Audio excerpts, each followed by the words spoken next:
monde, on espère que vous allez bien. On est super heureuse que vous soyez présents aujourd'hui pour un tout nouvel épisode de notre podcast. Si jamais vous avez manqué notre dernier épisode avec Madame Labriski, n'hésitez pas à aller le visionner. Aujourd'hui, on a la chance de recevoir Serge Ouellette, alias Sergio Ouellette. Allô Serge, ça va bien? Allô? Salut. Est-ce que vous m'entendez bien? Oui, on t'entend super bien. Cool. Ça va? Oui, ça va bien. Vous autres? Oui, merci. Dans le fond, on commencerait juste avec une présentation rapide là, pour les personnes qui écouteraient le podcast et qui sauraient un peu moins t'es qui. Puis après ça, on va parler des sujets là, que tu nous avais envoyés. Puis on finit ça avec un petit segment un peu plus jeu là, ludique. Parfait, c'est cool ça. Super. Fait que toi, dans le fond, tu fais de la musique, puis ça fait quand même un pas pire moment que tu fais de la musique. Tu as commencé très jeune à jouer de la guitare à peu près 12 ans, je pense. Oui. Secondaire 1, en fait. Secondaire 1. J'ai commencé ça un petit peu avant parce que mon père m'avait acheté une guitare classique. Là, fait que j'ai gossé un peu, mais mes premiers cours, c'était vraiment au secondaire là, que j'ai pris. Là. C'était surtout tout le secondaire, en fait, c'était du classique, nous autres, à l'époque. Là. Ça a un peu changé maintenant là, parce que nous autres, il n'y avait pas de guitare électrique. C'était juste des guitares classiques qu'il y avait à Polyvalente Loretteville, là, maintenant Roger Comtois. Puis ce qui est le fun dans ça, c'est que ça m'a vraiment permis d'avoir vraiment la vraie base de la technique de la guitare, tu sais, parce que les profs étaient très exigeants, là. Fait que, on faisait des tunes vraiment classiques. Puis on montait même des concerts à 60 guitares là, avec un chef d'orchestre en avant. Puis on faisait toutes des classiques, mettons, Boléro de Ravel, du Handel, la 9e symphonie de Beethoven, avec 5 voix de guitare. Fait que, ça a vraiment développé le côté technique de l'affaire. J'aurais pas pu avoir un niveau technique comme ça sans les cours au secondaire, en fait. C'était cool, là. Ouais. Tu sais, moi, j'ai commencé à jouer du Metallica à l'époque à 16 ans. J'avais pas touché une guitare électrique avant cet âge-là. Fait que ça a été bon pour ça parce que j'ai pas pogné de mauvais plis, en fait, au niveau de la technique. Là. Fait que ça a eu cet avantage-là, même si quand tu as 14 ans, faire du Beethoven, c'est un peu chiant, honnêtement. Là, mais tu sais, au moins, ça a eu cet avantage-là. Ouais, vraiment. Vraiment. Quand même. Puis là, après ça, dans le fond, tu es passé du classique à un peu plus rock avec un groupe que tu as eu autour des années 2000 qui s'appelait Nuclear Jet. Ouais, c'est un gros projet, ça. Ça a marché fort, en fait. Tu sais, j'ai commencé à avoir des projets de band, comme je disais, vers l'âge de 16-17 ans. Là, on pratiquait dans le cabanon chez nous, en arrière de chez mon père, avec nos amplis trop forts. Puis on pratiquait souvent le samedi après-midi puis le dimanche après-midi. Fait que, tu sais, là, dans ce temps-là, on montait plus des tunes des autres. Là, on montait du Pearl Jam, du Nirvana.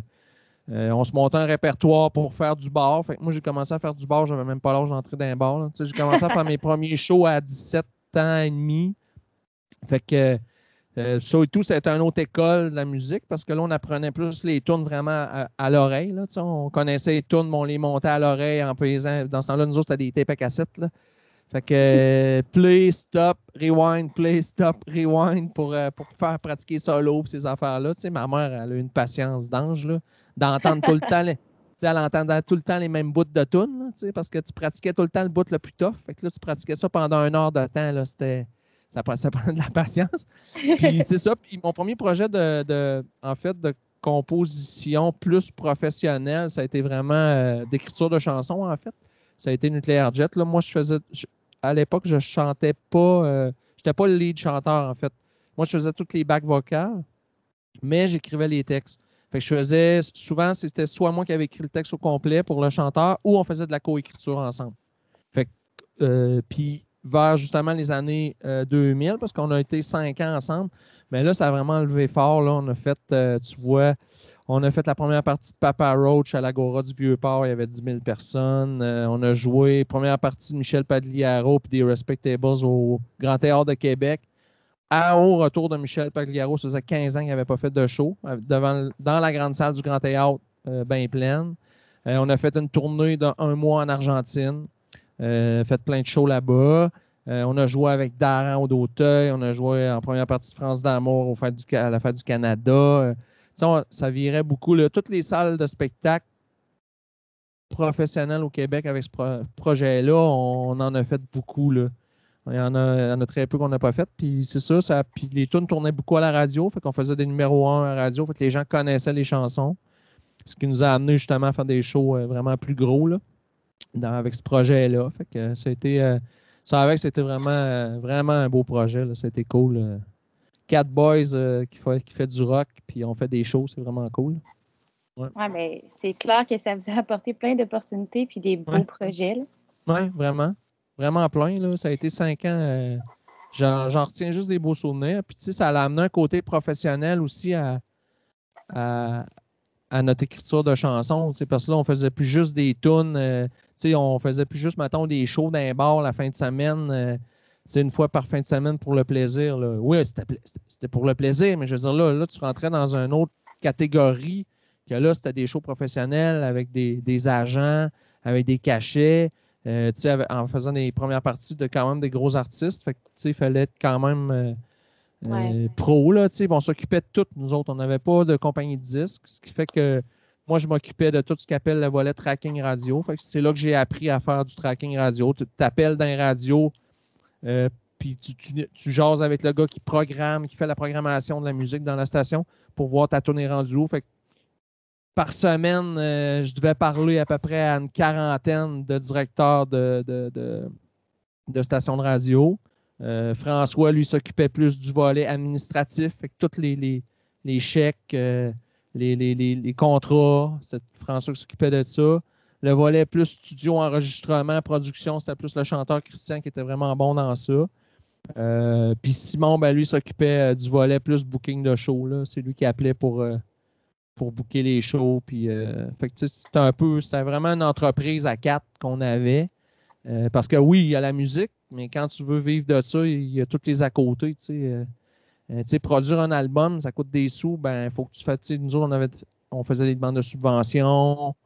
Quand on faisait un show payant, ben, il y avait une partie du montant du show qui s'en allait dans le compte pour justement payer l'enregistrement des albums. Fait que c'est un peu comme ça que j'ai commencé à apprendre le métier plus d'entrepreneur, en fait, en culture, parce que ça reste l'entrepreneuriat. Là. Je veux dire, tout ce que tu passes plus souvent de temps à faire de la business qu'à faire de la musique, tu sais. Fait que c'est pour ça qu'il faut que tu sois à tes affaires, puis tu gères ton agenda, puis fait que c'est un peu... c'est là que j'ai appris tout ça, en fait, au départ.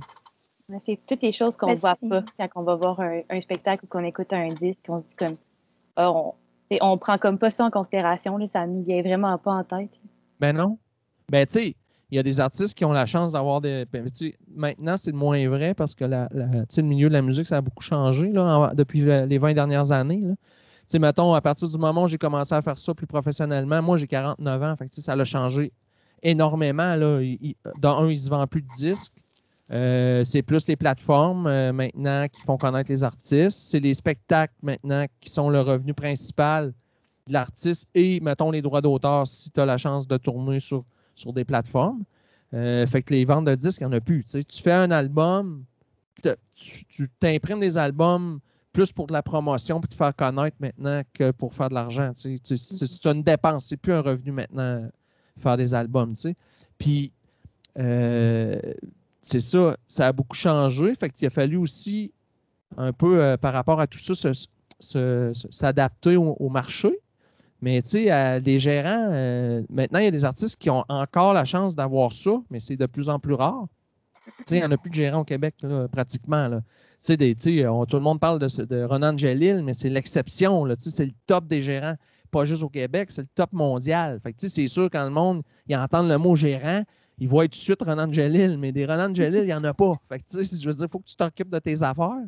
Puis, quand tu as la chance d'être signé par une compagnie de disques, ben, eux autres, ils prennent en charge plus la promotion des affaires. Même ça peut aller jusqu'à, mettons, le booking de show. Ils te prennent en charge. Sauf que aussi, par la bande, ben, veut pas, ça coûte quelque chose. Ils ne font pas ça gratuitement, c'est de la business. Fait qu'eux autres, ils vont se repayer avec des droits d'auteur. Fait que, ils vont prendre 30, des fois 35% de tous tes droits. Que ce soit les droits d'auteur que tu passes à la radio, que tu vends des disques, mais ils vont même prendre un pourcentage des cachets quand c'est eux autres qui bookent les shows. Fait que, tu sais, rendu là, c'est une question de, tu sais, moi où je suis rendu, à l'âge où je suis rendu, ce serait pas tant avantageux d'avoir, mettons, un gérant ou une compagnie de disques parce que tout ce que je fais, à moins que je serais tanné de mettre beaucoup de temps dans ça, là, lui, il prendrait une charge de ma charge de travail. Mais je veux dire, pour ce que ça me coûterait, je ne suis pas sûr que ce serait tant avantageux que ça, où je suis rendu. Pour un jeune qui commence, il peut faire ça pour les premiers albums, puis après ça, ben, voir comment la business marche, puis après ça, ben, voler de ses propres ailes. C'est sûr que d'avoir une compagnie de disques, l'avantage, c'est que tous les contacts qu'eux ont, que, mettons, moi, j'ai pas. Qui prend des années à bâtir. Fait que ça, ce serait le seul avantage que moi, j'aurais de signer avec une compagnie, mettons. Ouais, ça ressemble pas mal à ça. Puis, mettons, là, si on ne pense pas nécessairement aux avantages monétaires au niveau du temps, là, il y a beaucoup d'artistes qui, eux, sont vraiment, vraiment très créatifs, artistiques, justement, mais qui ont zéro ce côté-là d'entrepreneuriat puis de tout ce qui est gestion du temps, de l'argent. Toi, est-ce que c'est ces deux domaines dans lesquels tu es bon puis dans lesquels tu aimes t'investir ou plus ou moins? Bien, j'ai des forces dans l'organisation. Ça, même, tu sais, moi, j'ai étudié à l'École nationale de la chanson, j'ai fini en 2015. Puis on avait un cours de gestion de carrière artistique. Puis notre prof qui était là, en gestion de carrière, Claude, il m'a dit qu'il n'avait jamais vu quelqu'un qui était organisé comme moi. Mais sauf que, tu sais, les gens qui étaient là avaient tous 15-20 ans de moins que moi. T'sais. Moi, je suis arrivé sur le tard un peu à l'école. Je suis arrivé, j'avais 42 ans. Fait que c'est sûr que ça faisait longtemps que je roulais ma bosse, que je connaissais plein de trucs. Mais oui, j'ai des forces dans l'organisation. J'ai des forces dans m'occuper de mes affaires. Je te dis pas que c'est tout le temps quelque chose que j'aime faire. Là. Honnêtement, j'aime bien mieux écrire des chansons, faire des shows, puis faire de la musique. Tu sais, si tu me donnes le choix entre les deux, c'est sûr que mon premier choix, c'est de faire des shows, écrire des tunes, puis faire de la musique. Mais tu sais, à un moment donné, si tu veux en vivre, faire ça professionnellement, ben tu n'as pas le choix de t'occuper d'une partie de tes affaires. Tu sais, puis ta question, je la trouve bonne parce que c'est sûr que quelqu'un qui n'a pas de force dans ça, qui est complètement désorganisé, qui n'est pas capable de gérer un agenda, qu'il y a de la misère au niveau financier à se structurer, mettons, tu sais. Ben là, il est bien mieux de se trouver quelqu'un, puis de céder une partie de ses droits, puis que la personne s'occupe de ses affaires, parce qu'il n'est pas bon dans ça, tu sais, il va se cogner le nez, tu sais. Ça dépend tout le temps de où tu es rendu, puis de tes forces, puis tes faiblesses. Je pense que ce qui est important de savoir, puis ça, je pense que c'est pas juste en musique, c'est de connaître tes forces, puis tes faiblesses, tu t'accotes avec du monde qui sont 100 fois meilleurs que toi. Tu sais, moi, je pense que je suis un gars de sport dans la vie, puis les grandes équipes championnes, c'est souvent les gens qui sont capables de s'entourer des meilleurs. Tu sais, je veux dire, quand tu t'entoures des meilleurs dans ce que tu es moins bon, ben, Chris, ça fait juste avancer l'affaire. Ça fait juste pousser vers le haut. Tu sais. Fait que moi, il y a des choses que je suis moins bon, puis je le donne à contrat. Oui, ça me coûte des sous, mais il est super bien fait. Tu sais, je ne serais jamais capable d'atteindre ce niveau-là. Fait que je suis aussi bien de le donner à contrat puis de le faire faire. Tu sais, comme là, le tracking radio, j'en ai fait pendant 4-5 ans. Je serais capable de le faire. Mais je sais comment ça demande du temps. C'est au-dessus de 40 heures par semaine. Fait que ces 40 heures-là que je pourrais faire, j'aime autant le donner à contrat à une pisteuse radio. Moi, j'ai une femme maintenant qui s'occupe de ça, de mes tunes qui tournent à la radio. Puis moi, ces 40 heures-là, de le mettre dans ce que je suis bon. Fait que l'écriture de chansons, ça, je suis super bon dans ça. Composer des tunes, je suis super bon. Fait que j'aime autant, c'est bien plus profitable pour moi de mettre mon 40 heures dans ce que je suis bon. Puis le reste, ben, tu sais, je le donne à quelqu'un qui est bon, là. Mais tu sais, c'est un peu un mix de tout ça, là. Tu sais, je veux dire, il y a des... moi, je pense pas que la personne qui donne tout à contrat va en sortir nécessairement gagnante parce que, un, les apprentissages, elle n'apprendra rien. Puis deux, ça va écouter deux bras et deux jambes. Fait que, tu sais, il va arriver au bout du compte. Puis c'est plate, mais dans la vie, il faut quand même manger. Là, puis il faut se loger. Fait que si tu arrives et ça te coûte 60 000 dans ton année puis tu en fais 22, ben c'est plate, mais tu es moins 38. Il y a un petit problème. Tu es moins 38, ben c'est ça l'affaire. Je veux dire. Puis, tu sais, là, j'ai la chance, moi, depuis 2 ans, mettons, d'avoir plusieurs chansons qui tournent sur voyons, Stingray, puis les radios satellites, puis les droits d'auteur sont vraiment, vraiment intéressants. Là. Fait que depuis 2 ans, là, je suis capable de souffler sans trop me casser la tête avec l'argent. Tu sais. Mais avant 2 ans, j'arrivais, je breakais even. Là. Tu sais, si je faisais un album, l'album coûtait 15 000.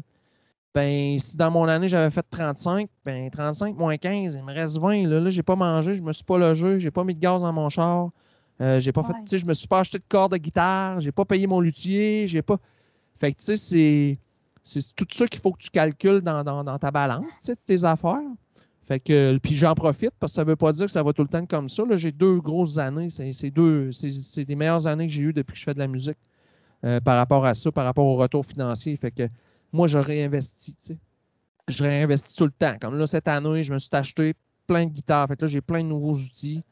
Tu sais, en 2 ans, là, j'en ai acheté comme j'avais jamais acheté de guitare. Puis, ben, ça me permet de m'inspirer autrement puis de faire plein d'autres affaires. Ça me permet aussi d'engager des gens au niveau de la communication. Tu sais, j'ai une grosse firme de com qui s'occupe de mes affaires, ce que j'avais jamais fait avant. Fait qu'eux autres, ils ont leurs entrées directes avec les journalistes, tu sais. Fait que moi, là, quand même, j'appellerais le journaliste de la presse à Montréal, là. Tu sais, d'un, j'aurais jamais son numéro de téléphone, puis de deux, si je l'ai, j'aurais jamais de retour d'appel. Les autres, ben, c'est direct. Quand je parlais des compagnies tantôt, ben, c'est un peu ça aussi. Là, j'engage des firmes professionnelles qu'eux autres ils ont leurs entrées. Parce qu'il ne faut pas se cacher qu'il y a une grosse part de contact dans ce milieu-là. Fait que quand tu n'as pas les contacts et tu n'es pas dans le milieu, c'est dur en tabarouette. Fait que tu sais, c'est tout le temps comme dans n'importe quoi. C'est à partir du moment où la porte s'ouvre et tu as le pied dans la porte, ben là, tranquillement, la porte continue à s'ouvrir. Puis là, ben, tu sais, là, je suis rendu que j'ai une crédibilité. Fait que, tu sais, quand j'engage du monde, les gens, ils savent qu'ils vont être que je suis un gars professionnel, je suis douette, qu'ils vont être payés. Tu sais, fait que tout ça, le mot se passe. Tu sais, c'est un petit milieu, même si le Québec est grand. Le milieu de la musique est très petit. Puis de brûler dans ça, ça va très, très vite. Tu sais, ça prend un claquement de doigts, puis t'es fait, t'es barré à vie. Fait que, tu sais, les gens, les premières fois, ils travaillent, tu sais, ils vont te donner peut-être une chance, voir comment ça marche, puis tout ça. Tu sais, comme moi, ma pisteuse radio, là, j'ai eu le contact par un ami. J'ai écrit, elle m'a dit envoie-moi tes tunes, ça veut pas dire que je vais te prendre. Là. Elle a écouté les chansons, puis si les tunes, ça aurait été tout croche, puis ça aurait été amateur, elle veut pas non plus se brûler auprès des radios. Mettons, si j'envoie Sergio Wallet, puis que le programmateur le rappelle, il dit c'est quoi cette marde-là? C'est quoi tu m'as envoyé? Fait, elle, c'est normal aussi, elle a une crédibilité à respecter, à faire respecter. Fait que moi, j'ai envoyé les chansons. Elle a dit OK, j'embarque dans le projet. Tes tunes, ça m'intéresse, sont intéressantes, tes tunes sont bonnes. Fait que, tu sais, c'est tout le temps comme ça. Un pas à la fois, un petit peu, petit peu, petit peu. Puis c'est un peu le même principe que de créer un fan club, tu sais, un fan base, comme on appelle. Là. Pas un fan club, mais plus un fan, mettons, des gens qui te suivent. C'est un à la fois. Tu sais, je me suis rendu compte que c'était vraiment un à la fois. Tu fais un spectacle, il y a 50 personnes. Ben, si tu as gagné 2 personnes dans la salle qui te suivent après tout le temps et qui achètent tes albums, ben, c'est gagné, tu sais. C'est 2 de plus. Fait que c'est au fil du temps que tu finis par te créer comme des gens autour de toi qui te suivent, qui vont tout le temps aller te voir en show, qui vont suivre tes vidéos, qui vont acheter tes albums, qui vont, tu sais. Fait que ça, c'est du travail à longue haleine, là. Je veux dire, il y en a qui sont chanceux parce que, tu sais, ils ont un grand, grand succès. Mettons, je vais parler de Star Academy, pas Star Academy, mais mettons La Voix. C'est un super exposure, là. Même si moi, c'est pas quelque chose qui me rejoint artistiquement parlant. Mais la personne qui passe le dimanche soir à 1,5 million de codes d'écoute, moi, j'ai un ami qui l'a fait, là. Il est allé jusqu'à la prestation à la télé. Puis, il y avait 450 followers Facebook qui le suivaient la veille de son passage à la télé. Puis quand il a passé à la TV le lendemain, là, ça l'a explosé. Il a fallu qu'il s'engage quelqu'un pour gérer son compte Facebook parce qu'il était rendu à 5500 demandes de suivi puis tout ça. Puis lui, William, ce qu'il m'a dit, ce que ça l'a amené, La Voix, dans le fond, pour lui, c'était Star Academy, je pense, dans le temps. Ce que ça l'a amené, c'est qu'après, il appelait pour se booker des shows. Puis il faisait juste dire William Sévigny de La Voix, de, mettons, Star Academy. Le gars disait OK, c'est beau, je te prends tout de suite. Il n'y avait même pas besoin d'entendre des tunes, de rien, parce que le gars, il savait que vu qu'il avait passé à Star Academy, ça allait amener un public, tu sais. Ouais. Fait que quand tu as la chance de passer à la TV, ben c'est ça que ça amène comme avantage, là, tu sais. Je veux dire que de le faire à longue haleine, puis petit peu par petit peu. Mais moi, je suis plus un gars de contact humain, fait que j'aime bien ça, moi, quand je suis un pas après l'autre, puis que je rencontre les gens après, puis qu'ils trippent, puis qu'après, je les reconnais, puis qu'ils me reconnaissent, puis qu'ils m'écrivent en privé, tu sais. Fait que moi, j'aime ce côté-là. J'ai tout le temps été un gars très humain par rapport à ça. Fait que ça me rejoint plus dans mes valeurs, tu sais. Fait qu'il faut toujours que tu saches c'est quoi tes valeurs en tant qu'artiste, là, tu sais, je veux dire, moi, j'aurais un petit peu de difficulté à aller dans une émission comme ça puis faire jouer la game, mettons. Ouais. C'est un peu trop authentique pour ça. Il y aurait peut-être des affaires que je dirais qu'ils ne trouveraient pas cool. La production fait de la censure pendant tout ouais, c'est ça, mais c'est ça, en fait. Mais c'est intéressant. Fait que, ouais. mettons, si tu avais l'opportunité d'avoir un méga fan club ou fanbase, je ne sais plus trop comment on l'appelle, mais si tu avais l'opportunité d'avoir vraiment plusieurs personnes qui te suivent, mais qui sont peut-être un peu moins proches, tu ne la prendrais pas nécessairement? Ah, je dis pas que je le prendrais pas. Je suis pas fermé à l'idée, mais moi, c'est tout le processus d'aller passer des auditions, d'aller faire la file, de passer de faire une tourne devant 3 personnes que. Tu sais, j'en ai fait des concours, là. J'ai fait des concours de chansons, moi, puis j'ai jamais été pris, tu sais. Puis dans tous ceux que j'ai croisés, pour la plupart, tu vas là une journée, fait que tu te rencontres une Laurie, tu rencontres une Émilie, fait que tu jases, tu sais, c'est des artistes comme toi. Ben, sur 20 personnes, je suis probablement le seul qui vit de son art. Tu sais, puis j'ai jamais été pris par les concours, tu comprends? Fait que ça dépend. Il n'y a pas juste ce chemin-là. Tu sais, je veux dire, c'est encore là mon prof de gestion de carrière artistique qui disait il n'y a pas juste un chemin pour faire carrière. Il y a plein de chemins pour faire carrière. Il y en a qui vont prendre justement le chemin de la télé, ça explose, tout ça. Mais en même temps, quand on regarde tous ceux qui ont, mettons, passé, qui ont été finalistes, 3 ans après, on n'entend pas tant parler. T'sais. Il y en a qu'on entend parler, mais les autres, ils sont comme dans l'oubli après. Fait que oui, ça a eu un boom, mais je dis pas que je le prendrais pas, mais pas à tout prix. T'sais. Pas à n'importe quel prix, mettons. C'est juste ça l'affaire. Puis, tu sais, dans les concours, souvent, c'est ça. Je me faisais dire des affaires. Tu sais, je pourrais aller faire une tour justement pour l'audition de Star Academy. Puis, si tu tombes sur une journée que les 3 personnes qui sont là sont fatiguées, tu sais, il y a plein de facteurs en ligne de compte. Là. Je pourrais vous faire une tourne aujourd'hui. Vous feriez, bon, c'était le catel. Puis, je pourrais vous la refaire demain. Puis, vous feriez, wow, parce que vous seriez touché, parce que vous seriez dans un autre état émotif, un autre état d'esprit. Fait que, tu sais, il y a plein d'affaires aléatoires là, dans ça. Fait que. Mais tu sais, c'est ça, c'est plus tout le côté déplacé, blablabla. Encore là, j'aime autant mettre du temps sur écrire des tunes, puis les tourner à radio, puis recevoir des redevances de droits d'auteur. Tu sais, pour moi, c'est plus intéressant. Tu sais. Mais je dirais pas non, là, mais il faudrait que je passe direct, mettons, sans. Tu comprends ça? Il y a le côté-là qui me gosse. Puis tu sais, il y a l'âge aussi, là. Tu sais, à un moment donné, là. Tu sais, c'est tous des flots, mettons, de 18, 19, 20, 22, 25, à la limite jusqu'à la fin vingtaine. Tout arrive à 50 ans. Tu sais, les personnes, des gens partant, qui vont te voir arriver, ils vont dire qu'est-ce que tu fais ici? Tu sais, tu comprends? Tu sais, qu'est-ce que tu fais quoi là? Tu sais, je veux dire, t'es pas une jeunesse, là. Tu sais, si t'es rendu à faire des concours comme ça, il y a peut-être de quoi que t'as. Tu sais, puis moi, j'ai un de mes amis, 35 ans, qui s'est fait dire ça. Il est allé faire les auditions de ma première place des arts, puis le gars l'a rencontré après, puis il a dit si t'es rendu à faire des concours encore à 35 ans, c'est parce que t'as pas choisi le bon métier. C'était chiant. Il y avait un côté un peu vrai dans ça, mais dans le sens que, tu sais, à un moment donné, il n'y a pas juste, comme je disais, je reviens à ce que je dis, il n'y a pas juste les concours, il n'y a pas juste les Star Academy, puis pour faire carrière, tu sais, il y a plein d'autres. Tu sais, je prends, moi, par exemple, Tire le Coyote, que, tu sais, moi, c'est lui qui me conseille sur mes textes, qui est un artiste, là, ça a comme popé depuis 2 ans, mettons. Mais lui, là, ça a quand même pris 5 albums, là, avant qu'il soit connu, là. 5 disques. Quand même. Fait, puis la compagnie de disques, lui, il est avec l'arrivée Cabot Champagne, qui est une grosse compagnie de disques au Québec. Ils ont cru, là. Parce qu'après 2 albums, quand ça lève pas, il y a bien des compagnies de disques qui tirent la plug.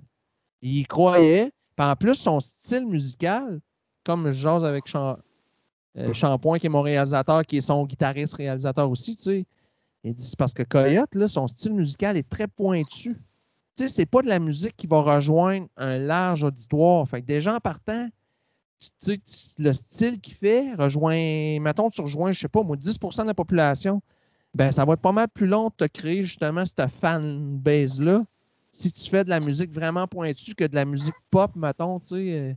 Fait qu'il y a ça qui rentre en ligne de compte aussi, mais tu sais, ça a quand même pris 5 albums. Mais là, on le voit à la TV, à côté, sur tous les postes, il fait tout le monde en parle, il fait, tu sais, Télé-Québec, il fait tout.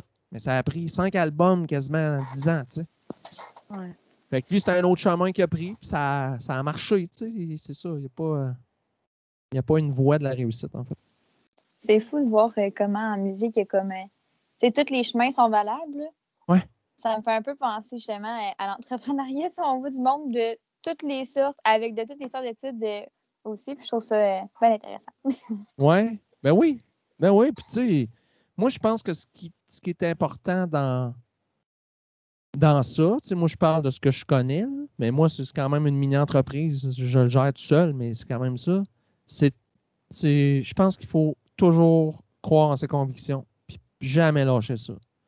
Parce qu'à partir du moment où, je vais le dire comme ça, là, parce qu'il n'y a pas d'autre mot qui me vient, que tu te prostitues pour avoir quelque chose, ça va toujours te revenir. Tu sais, que tu piles sur tes valeurs pour faire, tu sais, moi, je crois pas à ça, tu sais. Moi, j'étais, tu sais, je le sais, moi, j'ai bien des fois que j'ai perdu tu sais, même dans les concours, parce qu'après, te poser des questions, tu sais, un peu comme, puis là, te questionne. Bon, toi, c'est quoi ta vision de la carrière, blablabla. Puis moi, je dérogeais pas, là. Tu sais, je veux dire, moi, tu sais, mettons, je me suis déjà fait demander, toi, mettons qu'on te demande de complètement changer de style, tu dis, ben, j'avais dit, ben non. Moi, mon style, c'est ça, ça part de mes tripes.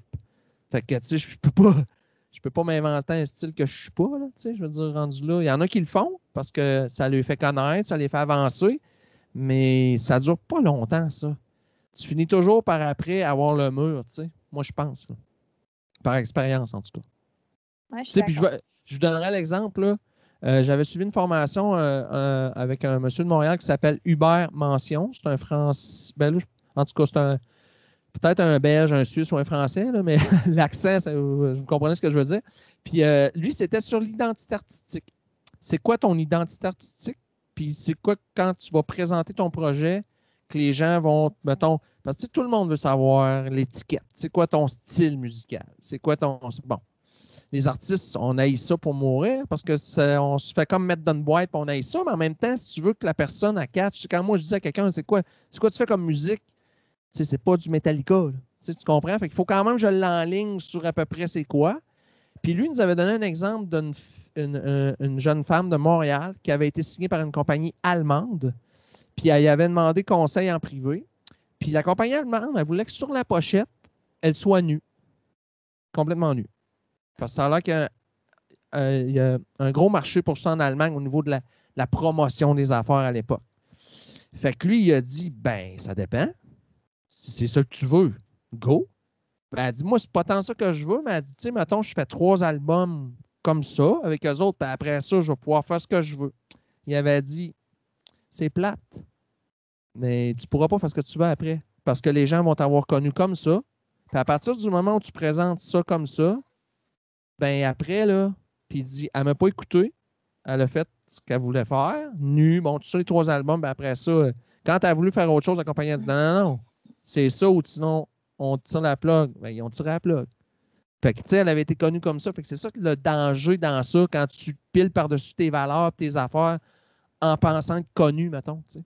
T'es pris là-dedans après. Après, t'es pris dedans. C'est ça que tu as présenté comme image. Mm. Tu sais, vous connaissez. Ben, c'est. Connaissez-vous Non, allez-y, excusez-moi. Non? Est-ce que vous connaissez Marilyn Manson? Marilyn Manson, ça vous dit rien? Mettons, je vais vous. Un peu. Ça, vous êtes jeune un peu pour ça, vous autres. Je sais pas, un artiste, mettons, je sais pas, moi. Un artiste bizarre de votre âge, là, mettons. Là. Donnez-moi un, là, mais en tout cas. Hubert Lenoir est particulier quand même Il est particulier, Hubert, oui. Oui, puis je le connais comme faux. Il est très particulier. Je le connais vraiment comme faux. Là. Je veux dire, je le connais, on se parle souvent, mais c'est ça, Hubert est très particulier. Ben, c'est ça. Ben, puis si il veut sortir de ce carcan-là après ça, de ce qu'il a instauré, ça va être difficile parce qu'il a vraiment instauré quelque chose de très original même dans ce que lui présente quand il est en entrevue, quand il. Vous comprenez ce que je veux dire, là? Il est comme. Ouais. Fait que d'après ça. Il y a comme une image qui va avec ça. Ouais, c'est ça. Fait qu'à partir du moment où tu rentres là, mais tu le fais. Moi, je veux dire, il n'y a rien de mal à ça, mais il faut juste en sois conscient. Si tu en es conscient, c'est un peu comme quand je donne des conseils en écriture de chansons, moi. Puis la personne, elle me dit, mettons, il y a un mot, là, comme l'autre jour, là, il y avait un des artistes que je suis, là, parce que j'en suis 5 en privé, mais présentement. Puis il y avait un sacre. Il y avait un tabarnak dans sa toune. Fait moi, c'est bizarre. Quand je suis arrivé là, puis pourtant, je suis un gars qui sac dans la vie, c'est pas parce que je suis un gars prude puis que je sac jamais, ça n'a pas rapport. Mais dans son texte, je trouvais que le sac, il me dérangeait. Je sais pas, il y avait quoi qui me choquait, mettons. Fait que là, moi, je l'ai souligné, j'ai dit, là, ton tabarnak, là, es-tu vraiment sûr? Tu l'assumes-tu vraiment? Ça, le rendu là, c'est pas à moi de prendre la décision, c'est à l'auteur.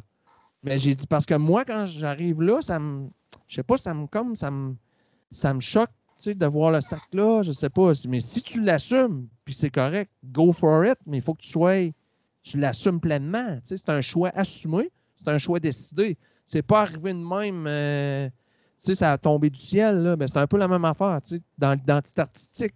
Si tu assumes le choix puis que c'est ça que tu présentes, ben il faut que tu l'assumes, tu sais. C'est pas un hasard, parce que quand c'est un hasard, après ça, que c'est pas décidé, là, c'est un peu bizarre, là, tu sais, ça peut amener des drôles de... je sais pas comment le dire, des drôles de situations, mettons. Tu sais, moi, je vais le dire de même. Ça peut amener des drôles de situations quand tu te rends compte que, hein, OK, c'est ça que je propose, c'est pas vraiment ça. Tu sais, es un peu pris entre l'arbre et l'écorce après, là. Oui, non, je suis bien d'accord. Ouais. Puis, je saute un peu du coq à l'âne, ouais, mais vas-y. Tantôt, tu nous parlais d'un diplôme. Ouais. Enfin, mais dans le fond, moi, ici, j'ai que tu t'étais inscrit à l'École nationale de la chanson de Granby pour apprendre un peu les bases du métier d'auteur, compositeur, interprète. Puis c'est en 2015. Ouais. Puis dans le fond, quand tu as été diplômé, c'est là que tu as commencé à vraiment t'impliquer à temps plein dans la création de chansons? Oui. Moi, là, dans le fond, j'ai une formation en travail social au départ. Fait que j'ai fait du travail de rue pendant 10 ans avec la Maison des jeunes à Val-Bélair. Fait que moi, je travaillais sur des projets de prévention. Fait que j'ai du travail de rue puis du travail de milieu à l'école polyvalente. Après ça, j'ai rentré dans les écoles quand il y a eu l'avènement des services de garde en milieu scolaire, parce que moi, ça n'existait pas dans mon temps, les services de garde en milieu scolaire. Fait que quand le gouvernement a implanté ça dans les écoles, j'ai donné mon nom pour aller travailler dans les écoles parce qu'on s'entend que le milieu communautaire versus le milieu scolaire, les conditions de travail, ça n'a pas rapport. Là, juste en salaire, j'ai plus que doublé de salaire en travaillant dans les écoles. T'sais. Fait que j'ai rentré en service de garde. J'ai fait ça pendant 16 ans, mais je faisais toujours mes projets de musique au travers. Fait que j'avais toujours mon nucléaire jet. Parce que même dans le temps de nucléaire jet, je faisais pas ça à temps plein. J'allais travailler à l'école. Je réduisais mes heures. J'avais une entente avec ma patronne que elle savait quand elle m'a engagé. J'ai dit la seule affaire, moi, c'est rare que je suis malade. Je ne m'absenterai pas pour ça. Mais j'ai dit quand j'ai des shows puis j'ai des affaires par rapport à la musique, c'est pas négociable. Si tu acceptes ça, puis tu vas les savoir d'avance. Parce que c'est rare que tu bookes un show la veille. Je vais tout te donner les dates d'avance. Fait que tu vas pouvoir même me remplacer d'avance. Tu ne seras pas dans la merde de trouver quelqu'un à la dernière minute. T'sais. Fait que ça, elle a toujours accepté ça. Fait que je pouvais continuer à faire mes projets de musique. Puis là, au travers de ça, j'ai commencé, parce que l'Ampli de Québec, qui est un organisme qui fait de la formation pour les artistes à Québec, qui est implanté par M. Labombe, parce que lui, il est allé, dans le fond, sa fille, elle avait un groupe rock, là, je ne sais pas si c'est du punk rock ou je ne sais pas trop, puis il était très sensible aux artistes. Puis quand il est allé en France, il a vu qu'il y avait une école qui aidait les artistes, qui donnait des formations. Fait que lui, il a mandaté des fonctionnaires ici pour créer la même genre d'école pour les artistes à Québec. Fait que c'est devenu l'Ampli de Québec. Fait que moi, j'ai suivi plein de formations là, parce que les formations coûtaient vraiment très peu de sous. Fait que tu as une carte de membre à payer 40$ par année. Puis après ça, j'ai suivi, là, j'ai le record des formations à l'Ampli. Je les ai toutes suivies, là, toute la gang. Puis après ça, là, je commençais vraiment à... Aussi, je suis allé à Petite-Vallée suivre des formations d'interprétation avec Marie-Claire Séguin, qui est la sœur de Richard Séguin. Bon, j'ai fait ça. J'ai fait 3 formations chez elle aussi, privées à Montréal. Fait je me formais quand même par moi-même. Puis là, ben, est venu l'École nationale de la chanson. En fait, moi, c'est vraiment un hasard. C'est un concours de circonstances pourquoi je suis allé là. Parce que comme je vous ai dit tantôt, moi, j'avais 42 ans quand je suis allé là. Fait que j'étais vieux, j'ai une vie à Québec, j'ai un job à Québec, j'ai une blonde à Québec, j'ai un appart à Québec. Puis j'avais fait un show au Parc La Chanterelle. Puis j'avais un de mes profs de vocal, en fait, que je payais au privé, là, Claude Vallière, qui m'avait vu en spectacle. Puis fait que j'étais super content, super qu'il soit là, tu sais, qu'il vienne voir mon show puis tout. Puis là, ça, c'était un vendredi. Non, ça, c'était un jeudi soir. Ouais. Fait que le vendredi matin, le téléphone sonne, c'est Claude Vallière. Il m'a jamais appelé chez nous, là. Je veux dire, je le paye comme prof, on n'est pas amis, là. Je veux dire, c'est un bon. Là, ma blonde, elle me dit, c'est Claude Vallière, il veut te parler. Hein? OK. Fait que Claude Vallière, je prends le téléphone. Il dit, assis-toi, j'ai une grosse nouvelle pour toi. Fait que là, je m'assois. Je dis, OK. Il dit, on cherche un étudiant pour l'École nationale de la chanson. Parce qu'il dit, il y a une des étudiantes qui est tombée malade, puis elle ne peut pas faire l'école cette année. Parce qu'eux autres, dans le fond, ils prennent 15 participants par année. Puis il faut que tu passes des auditions. Là, même si je m'inscris là, tu ne passes pas l'audition, tu n'es pas pris. Puis ils ont-tu 200 demandes par année. Fait que là, il me dit, là, tous les profs cherchent en même temps parce que l'école commençait 2 semaines après. Il dit, moi, j'ai tout de suite pensé à toi. Fait qu'il dit, mais tout le monde cherche. Fait que le premier qui trouve, c'est lui qui rentre. Il n'y a pas d'audition à passer parce que là, l'école fait confiance aux profs de trouver le bon candidat. Fait que là, j'ai dit, ouais, mais là, c'est bien beau, là. Mais j'ai dit, moi, j'ai une vie à Québec, là. J'ai un appart, tout. J'ai une job. Puis le pire dans tout ça, les filles, là, c'est qu'il a appelé, il était 11h30 le matin, puis j'avais eu mon horaire de l'année. Parce que, tu sais, à chaque année, il fallait que je re-signe mon horaire au service de garde. Parce que les heures changeaient, vu que c'est pas un poste fixe, là. Puis j'avais signé mon horaire le matin même. Ma boss, elle m'avait appelé à 9h30. Elle m'a envoyé les heures avec les jours. Puis j'ai dit, c'est beau, j'accepte l'horaire. À 11h30, Claude, il appelle. Puis là, il me propose ça. Puis là, j'ai dit, tu me laisses jusqu'à quand pour me décider? Il dit, jusqu'à lundi. Parfait. Fait que je raccroche, j'explique ça à ma blonde. Ma blonde a dit, bon, on n'attend pas lundi. Elle dit, tu rappelles, tu prends place tout de suite. J'ai dit, Chris, on va faire quoi avec la job? On verra. Faire quoi avec l'appart? On verra. Fait que moi, j'ai rappelé tout de suite Claude Vallière pour lui dire que je prenais la place. Il dit, c'est beau. Il dit, le directeur de l'école va t'appeler durant la journée. Parfait. Moi, pendant ce temps-là, je rappelle ma boss pour lui expliquer la situation. Elle me dit, ben là, je ne sais pas quoi te répondre. Elle dit, appelle aux ressources humaines. J'appelle aux ressources humaines en commission scolaire. Puis moi, je savais que j'avais le droit à une année sabbatique parce que j'avais assez d'heures de ramasser depuis mettons, 16 ans. Fait que là, moi, je me dis, je vais me prendre une année sabbatique. Ça va être parfait. Je vais revenir après à la job au pire. T'sais. Fait que quand je parle à la personne responsable, elle me dit, ben, tu as le droit effectivement à une année sabbatique, mais il faut que tu donnes 1 mois d'avis. Ben, moi, l'école commençait 2 semaines après. Et là, j'ai dit, ben là, je fais quoi? Ben, elle dit, moi, je ne peux pas rien faire pour toi. Elle dit, si tu veux aller là, il faut que tu donnes ta démission. Fait que là, je raccroche, je dis ça à ma blonde, ben, c'est parfait. On rédige ma lettre de démission, on faxe ma lettre de démission 2 heures après à la commission scolaire. Le lendemain, on monte à Granby, me louer un appartement, puis je commençais l'école 2 semaines après. Fait que là, ça implique que on perd un salaire, puis on se ramasse avec 2 apparts. Là. Fait que là, au lieu de coûter, je ne sais pas, moi, 500 d'appart à Québec, plus 425, on se ramasse avec 1 000 à payer avec un salaire au lieu de 2. Fait que ça a été une année. Ça a été comme ça pendant l'année. Fait que j'ai accepté la place, un peu comme ça, sans le savoir d'avance. J'ai fait mon année, j'ai trippé. Puis pendant cette année-là, moi, ça a été un peu une année en montagne russe parce que mon père, à Noël, parce que là, mettons, l'école commençait en août. À Noël, on a appris que mon père il avait un cancer du poumon puis qu'il restait très peu de temps à vivre. Fait que là, ça a été une année, quand je redescendais de Granby le vendredi soir, j'allais. Puis là, j'avais plein de devoirs à faire, les filles. Là, tu vas pas là juste pour écrire des. T'as plein de devoirs. Là. Puis, tu sais, moi, ça faisait, je sais pas, 20 ans que je n'étais pas à l'école. Là. Fait que, tu sais, moi, sous de 20 ans, là, il faisait des devoirs de même. Il n'y avait pas de devoirs à ramener en fin de semaine. Et moi, je trouvais ça tough. Tu sais, j'étais plus vite comme. C'est normal, là, je veux dire. Il faut se remettre dans le beat. Ben, te remettre dans le beat. Puis, tu sais, c'est pas. Fait que là. Fait que souvent, je faisais les devoirs sur le coin du lit d'hôpital à mon père pendant qu'il dormait sa morphine. Là, de temps en temps, il se réveillait, je mettais ma guitare, mes affaires de côté. Fait que, tu sais, c'était une année vraiment autant intense. Ben, vraiment intense. Autant que j'étais content d'être là, ben mon père est décédé au mois de mai, durant l'année, fait qu'il n'a même pas pu voir la fin de l'année, puis la remise des diplômes, puis le spectacle de fin d'année, puis tout ça. Là. Fait que, tu sais, ça a été une grosse année, honnêtement. C'était. Quand même. Puis même quand j'ai su que mon père était malade, moi, j'ai dit, je lâche l'école, je peux pas. Mon père a dit, hey, tu feras pas ça. Il dit, moi, je vais mourir pareil, là. Il dit, tu peux pas t'empêcher de faire ça, là, voyons donc.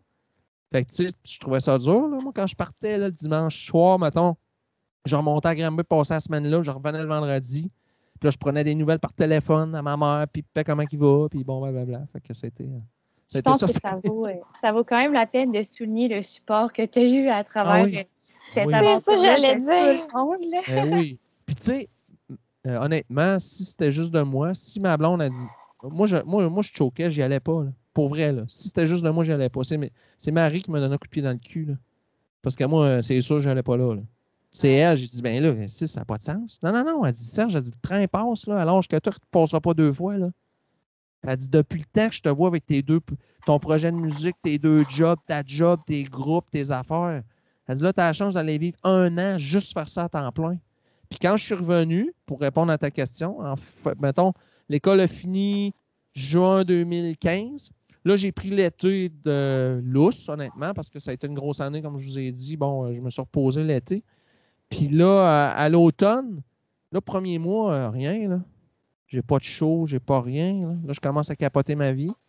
Là, je dis à ma blonde, bon, ben, je vais rappeler ma boss au service de garde, puis je vais retourner travailler. Elle dit, hey, on n'a pas fait tous ces sacrifices-là pour que tu retournes en arrière. Si tu fais ça, on se sépare. Tu sais? Hey, non, jamais. Puis finalement, ben, de fil en aiguille, j'ai commencé. Puis c'est là que moi, j'étais allé voir l'ampli. Puis là, j'avais le goût de réécrire des tunes. Puis j'avais déjà suivi, moi, des cercles d'écriture de chansons, en fait. Mm-hmm. Avec Daran, avec Patrice Michaud, avec Vincent Vallière, bon, avec plein d'artistes reconnus. Puis là, je suis allé voir l'ampli. Puis là, j'ai dit, hey, y a-tu un sac d'écriture à l'automne? Ils me disent, non, on n'a pas trouvé d'artiste. Mais pourquoi tu ne l'animes pas, toi? Tu arrives de l'École nationale. J'ai dit, t'es malade, j'ai jamais fait ça.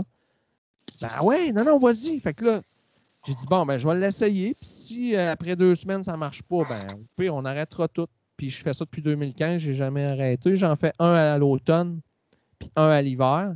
Puis suite à ça, avec ces cercles d'écriture-là, moi, je conseille genre une quinzaine d'auteurs, compositeurs, interprètes à chaque session. Puis là, ben, de fil en aiguille, je suis rendu comme une référence à Québec pour le conseil des textes parce que les gens me réfèrent des artistes au privé. Fait que là, comme je l'ai dit tantôt, j'en suis 5 présentement qui préparent des albums, dont une fille qui a fait la voix. Fait que là, ils m'envoient les textes, les tunes. Je lis ça, j'écoute les chansons, puis je les conseille pour leurs tunes, pour améliorer la chanson, en fait. Là. Fait que depuis 2015, je fais ça. Fait que, je suis super content.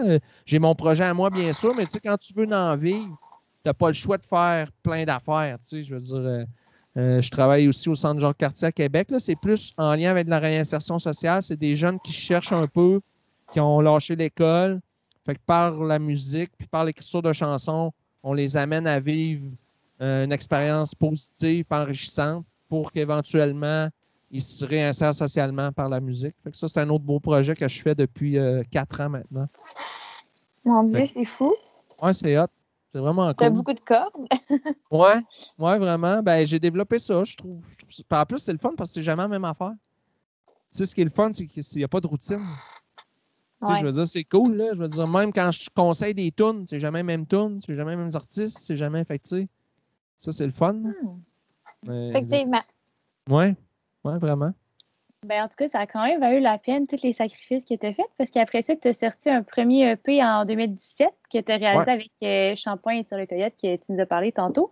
Ouais. Puis ça a continué avec la chanson Le Poète Cowboy qui est sortie en 2018, puis ton autre album Village Fantôme qui est sorti en 2019. Fait que ça a quand même roulé après, là.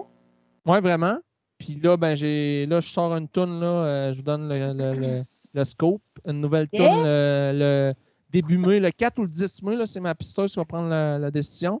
Puis parce que là, moi, pendant la pandémie, dans le fond, j'ai aidé à bâtir un nouveau studio à Shampoing. Puis en échange, on a tout enregistré les tunes que j'avais prêtes. Fait que j'ai enregistré 17 chansons. Fait que là, j'ai comme 3 EP de préparés. J'ai un EP plus country qui va faire la suite de Village Fantôme, qui est un album country. J'ai un album plus rock. Puis tu sais, les tunes ont sorti comme ça, parce que j'ai beaucoup d'influence rock, comme j'ai dit tantôt, Nirvana, Pearl Jam.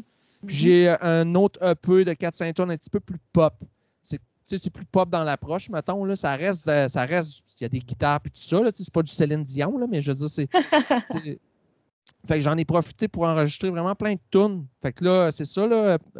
Si on est déconfiné, à l'automne, je sors le EP Country. Fait que vous avez le scope, vous êtes les premières à qui j'en parle.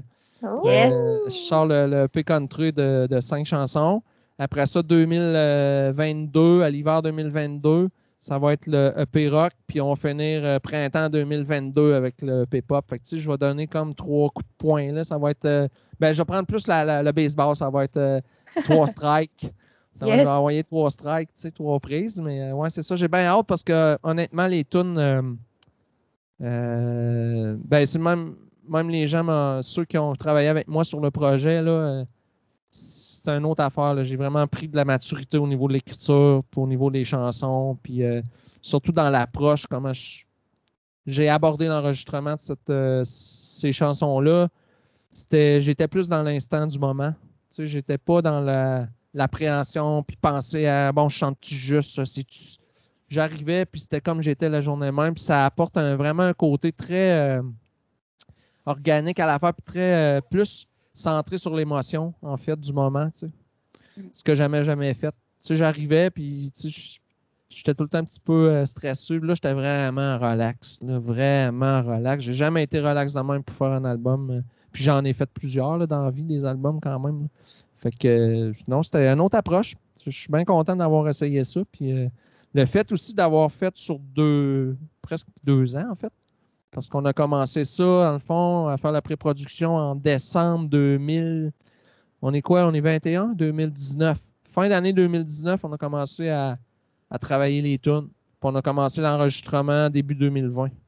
Fait que c'est depuis ce temps-là qu'on tape les tunes. Mais là, on est à la fin du processus. Là, il reste moins d'affaires à faire. Là. Il y a bien des chansons qu'on est rendu juste au mixage. Fait que c'est cool. Ben, en tout cas, j'ai bien hâte de voir ce que ça va donner puis de pouvoir écouter ça, c'est sûr. Ouais. Moi, j'ai bien hâte, je suis bien fier. Tant mieux. Ouais. Par rapport, là, justement, à l'écriture, tu nous en parlais un petit peu. Mais dans le fond, tu sais, les textes de tes chansons, là, c'est par rapport à des choses qui sont comme simples ou quotidiennes, puis qui peuvent sembler comme. Tu sais, des fois, ça peut être difficile à rendre intéressant, me semble. Puis, mais toi, tu y arrives vraiment bien. Fait que là, on se demandait, tu sais, est-ce que tu as envie de nous parler un peu justement du processus? C'est quoi? Ben, c'est quoi écrire une chanson puis un texte? Comment ça se fait, tu sais? Ben, honnêtement, c'est dur parce que je vais vous l'expliquer du mieux que je peux, moi, comment je le vis, là. Mais il n'y a pas de recette, parce que s'il y avait des recettes, tout le monde serait riche, parce que tout le monde écrirait des bonnes tunes, tu sais. Mais il y a plusieurs façons. J'appellerais ça plus des portes d'entrée pour la création. Il y a différentes portes d'entrée. Tu sais, moi, il y a bien sûr la première porte d'entrée d'un auteur de chanson, là, ça va être ce qu'il vit. Fait que tu sais, tu vis une peine d'amour, tu écris sur ta peine d'amour. Puis tu sais, je fais toujours la blague aux auteurs que je conseille. Je leur dis, OK, là, il y a ce que tu vis, mais il y a autre chose aussi, parce que tu peux pas te provoquer une peine d'amour par semaine pour écrire des tunes, tu vas mourir. Tu sais, je veux dire, à un moment donné, tu peux pas tout le temps être déchiré, là, parce que ça marchera pas. Fait que, tu sais, il y a d'autres façons de s'inspirer. Tu sais, moi, par des toiles, tu sais, j'adore, tu sais, des musées, aller voir des toiles, ça m'inspire beaucoup, des films. Ça peut être même écouter d'autres musiques, d'autres artistes, ça m'inspire beaucoup. Puis observer, là, je peux moins le faire, par exemple, en pandémie, là. Mais moi, ce que j'aime faire, là, c'est aller m'asseoir dans un parc là, avec mon calepin, mon crayon, là, puis watcher le monde. Puis là, ça m'inspire des affaires. Puis des fois, là, j'en suis, tu sais, il faut que je fasse attention parce que des fois, j'ai tendance à fixer le monde. Puis là, ils se rendent compte que je prends des notes. Puis là, comme si j'étais un enquêteur du FBI, là. Fait que là, des fois, il faut que je fasse exprès de... Ouais, ça m'est déjà arrivé, tu sais, des fois, de me rendre compte, arrête de le regarder, là, il capote sa vie, là, tu sais. Les parents foulent pas à l'aise dans le parc. Ouais, c'est ça. Il y a un bonhomme, il regarde tout le monde. Ouais, c'est ça, tu sais. Genre, mettons, je ferais pas ça sur le bord d'une école primaire, là, parce que là, je me ferais vraiment ramasser. Mais, on choisit les endroits. Ouais, c'est ça. Mais, tu sais, une autre affaire qui des fois, c'est par la musique que je vais écrire une tune, pas juste par le texte. Des fois, on commence par le texte, c'est le texte qui nous inspire. Puis des fois, c'est juste un enchaînement d'accords. Des fois, c'est une mélodie qu'on a dans la tête. Puis moi, là, souvent, quand je suis inspiré, ça me réveille la nuit. Puis c'est pas... tu sais, ça peut paraître bizarre, là, genre... ouais, c'est stagé. Non. Même que quand j'ai rencontré ma blonde, des fois, je me réveillais la nuit, puis j'allais dans le salon, je prenais ma guitare, puis j'enregistrais, puis là, elle disait, c'est quoi tu fais? Ben, j'enregistre une idée que j'ai eue, ça m'a réveillé. Vraiment, c'est clair dans ma tête. Mais là, elle disait, mets ta guitare sur le bord du lit, là. Je dis, ouais, mais ça va te réveiller. Ben, j'aime ça, moi, me faire réveiller quand tu chantes la guitare. Là, j'ai su qu'elle était vraiment faite pour moi, là. Honnêtement, ben oui, c'est clair. Là, c'est clair, là. Mais oui, ça me réveille la nuit, ces idées-là, puis tu sais, puis des fois, j'essayais de ne pas les enregistrer tout de suite. Ah, je vais m'en souvenir dans le même matin. Oublie ça. Ça, c'est une erreur. Il faut que je la tête tout de suite parce que le lendemain, je l'oublie. Fait que, tu sais, oui, passer par la musique. Des fois, ça va être juste une phrase. Une phrase. Là. J'ai eu une phrase que j'ai traînée pendant 6 mois. c'était une super phrase. Puis j'arrivais pas à... Aussitôt que je m'assoyais pour essayer de faire l'histoire de la phrase, ça marchait pas. Fait que, tu sais, je l'ai traîné, je savais qu'elle était bonne, puis à un moment donné, c'est arrivé. Puis, c'est Marc Chabot, un auteur de chansons, il en a écrit vraiment beaucoup pour plein d'artistes au Québec. J'ai fait des formations avec lui, j'ai pris des formations avec lui. Puis il disait, la job d'un auteur aussi, c'est de s'asseoir puis de rien faire. Puis d'attendre qu'une inspiration arrive. Tu sais, j'avais trouvé ça bon. Tu sais, de tasser puis de regarder les oiseaux si tu tripes sa nature ou de regarder le monde dans un parc ou des fois, tu as un flash. Puis à partir du flash, là, tu écris. Puis souvent, l'erreur des artistes, c'est qu'ils vont tout de suite analyser ce qu'ils écrivent. Moi j'aime mieux écrire écriture automatique. Là. Tout ce qui sort. Ça sort. Puis là, quand je donne mes formations, je lui dis, là, on a 2 parties au cerveau. Tu as le cerveau artistique et le cerveau analytique. Là, pour l'instant, lâche ton cerveau d'analyse. Là. Prends juste ton cerveau artistique parce que de toute façon, l'analyse va arriver assez rapidement. Mais si tu es là, puis tout de suite, aussitôt que tu écris une phrase, tu fais « Ah, ça, c'est poche », bien là, tu bloques l'inspiration. C'est comme si tu mettais un bouchon sur la bouteille d'inspiration. Tu sais, parce que là, tu te poses la question, tu deviens dans ton cerveau d'analyse, puis là, au lieu de tout sortir ce qui est par rapport au sujet, mettons, n'importe quel sujet, mettons, la nuit étoilée, bien là, tu sors tout ce que tu as, puis là, après, tu te rassois avec ton texte, tu regardes, c'est quoi qui est hot dans ça, puis tu sors des bouts de texte, puis là, tu commences à bâtir la chanson. Ça, c'est une autre technique pour écrire une tune, tu sais. Fait que ça peut être ça peut être la musique, ça peut être... Moi, j'aime bien écouter des tunes en anglais parce que je suis pas... Tu sais, avant, je prenais le dictionnaire, puis j'ai traduisais, puis là, je saisissais. Mais j'aime ça parce que je me casse pas la tête à comprendre tant les paroles. À ce temps, je me laisse plus bercer. Puis ça m'inspire beaucoup. Tu sais, il va y avoir de quoi qui va m'inspirer, puis je vais le ramener à moi sur ma musique, puis ça donne totalement quelque chose d'autre, tu sais. C'est Vincent Vallière qui me disait qu'il faisait ça beaucoup. Lui, ce qu'il fait, il écoute une tune en anglais, puis il a traduit. Papier. Tu sais, vraiment, il a traduit, puis là, c'est pas comme la job d'un traducteur, puis il dit à un moment donné, il y a une phrase qui ressort du texte traduit, puis je pars, puis j'écris un texte sur cette phrase-là. That's it. Fait que, c'est une autre technique qui est super le fun, super intéressante, là. Lire un livre aussi, tu lis. Moi, il y a bien des passages qui sont soulignés quand je lis que je suis comme wow! Là, ça m'inspire de quoi? Ça m'inspire un sujet, puis je pars, puis j'écris une tonne là-dessus, tu sais. Fait que finalement, ton quotidien t'inspire tout le temps. Là. Tu peux. Ouais. Peu importe ce que tu fais, tu peux trouver de l'inspiration dans n'importe quoi. Là. Oui, ben moi je dis un autre exemple que je donne qui est très imagé par rapport aux auteurs, je dis la job d'un auteur, c'est d'avoir les antennes toujours ouvertes. Tout le temps, parce que tu ne sais pas c'est quand ça va arriver. C'est quand tes antennes vont le capter, ça, l'inspiration. Fait que si tu es fermé, ça va te passer d'en face, tu ne le verras même pas. Fait que c'est bien important d'être toujours. Moi, j'ai toujours un papier crayon quelque part, là, dans mon char, à côté de mon lit, dans le garage. Tu sais, est-ce que vous connaissez l'artiste Beck? Connaissez-vous Beck? Vous connaissez pas Beck? Okay. Beck, qui a écrit, il a fait plein d'albums, là. Puis, tu sais, c'est un Américain. Puis lui, là, il a bâti sa maison. Quand il a rebâti sa maison, je pense qu'il est à Los Angeles, là, toute sa maison, il peut enregistrer en permanence partout. Il a juste à dire à l'ordinateur, OK, on tape. Fait que, il y a bien j'avais vu un reportage sur lui, puis il y a bien des idées de musique qu'il a eu quand il était en train de faire un petit caca sur la toilette. Fait qu'il était assis en train de faire son affaire, puis il faisait comme hey, OK, ouais, OK, enregistré. Puis j'avais trouvé ça crissement drôle, là. Mais c'est ça, c'est un peu ça le principe, tu sais, c'est d'être ouvert tout le temps, d'avoir quelque chose pour. Puis tu sais, d'avoir un enregistreur aussi. Ben, à ce temps, c'est pas pire avec les téléphones, ça, c'est merveilleux, là. Parce que si vous saviez dans mon dictaphone là-dedans combien j'ai d'idées que j'ai pas eu le temps de travailler encore, là, pour vrai, là, c'est fou, là. J'en ai. Puis là, des fois, ce que je fais, je prends le temps, je m'assis, puis je réécoute des idées. Fait que là, des fois, je fais comme ça, finalement, j'étais bien trop enthousiaste, c'est pourri. Je le flush.